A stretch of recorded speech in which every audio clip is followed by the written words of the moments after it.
साहित्याला कुठलीही सीमा नसते. शिवाजी विद्यापीठ हिंदी विभाग प्रमुख श्रीमती करेकट्टी. 5 दिवसीय नवलेखन शिबिर सांगता समारोप. साहित्याला भाषेची वा प्रांताची कुठलीही सीमा नसते. सर्व सीमा पार करत जगण्याची नवी दृष्टी आणि उमेद साहित्य देतं. माणसामाणसामध्ये सेतू म्हणून कार्य करतं. त्यातील विश्वकल्याणाची भावना नवसमाज बांधणीसाठी उपयुक्त आहे, असे प्रतिपादन शिवाजी विद्यापीठाच्या हिंदी विभागाच्या प्रभारी प्रमुख डॉ. तृप्ती करेकट्टी यांनी केले. त्या आजरा महाविद्यालयामध्ये केंद्रीय हिंदी निदेशालय, नवी दिल्लीच्या संयुक्त विद्यमानाने आयोजित 5 दिवसीय हिंदीतर भाषी हिंदी नवलेखन शिबिराच्या समारोप समारंभामध्ये प्रमुख पाहुण्या म्हणून बोलत होत्या. अध्यक्षस्थानी जनता एज्युकेशन सोसायटीचे मुख्य कार्यकारी अधिकारी डॉ. अनिल देशपांडे होते. शिबिर समन्वयक आजरा महाविद्यालयाचे हिंदी विभाग प्रमुख डॉ. अशोक बाचुळकर यांनी स्वागत आणि प्रास्ताविक केले.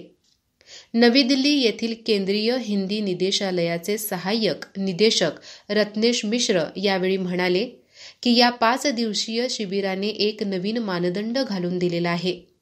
सर्व भारतीयांना एकत्र आणण्याच्या दृष्टीने बंधुभाव जोपासला जावा अशा प्रकारचे प्रयत्न केंद्रीय हिंदी निदेशालयाचे नेहमीच असतात.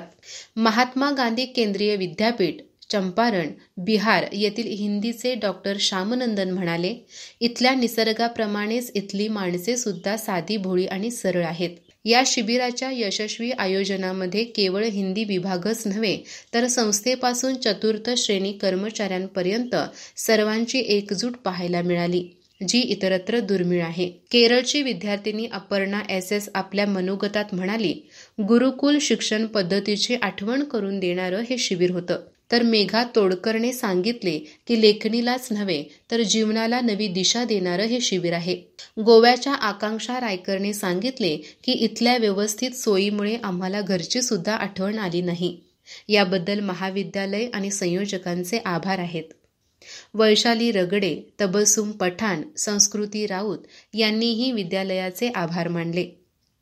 नवोदित लेखकाने आपल्या लेखणीतून समाजाला नेहमी नवीन काहीतरी देण्याचा प्रयत्न करावा, असे आवाहन अध्यक्षीय मनोगतात डॉ. अनिल देशपांडे यांनी केले. कार्यक्रमाचे सूत्रसंचालन तेजस्विनी पाटील यांनी केले. संचालक कृष्णा येसने, माजी नगराध्यक्ष ज्योत्स्ना चराटी पाटील, युवा नेते अनिकेत चराटी, कार्यालय अधीक्षक योगेश पाटील यांच्यासह केरळ, गोवा, महाराष्ट्र, बिहार या राज्यातून आलेले नवलेखक विद्यार्थी उपस्थित होते. आभार प्राचार्य डॉ. अशोक सादळे यांनी मानले.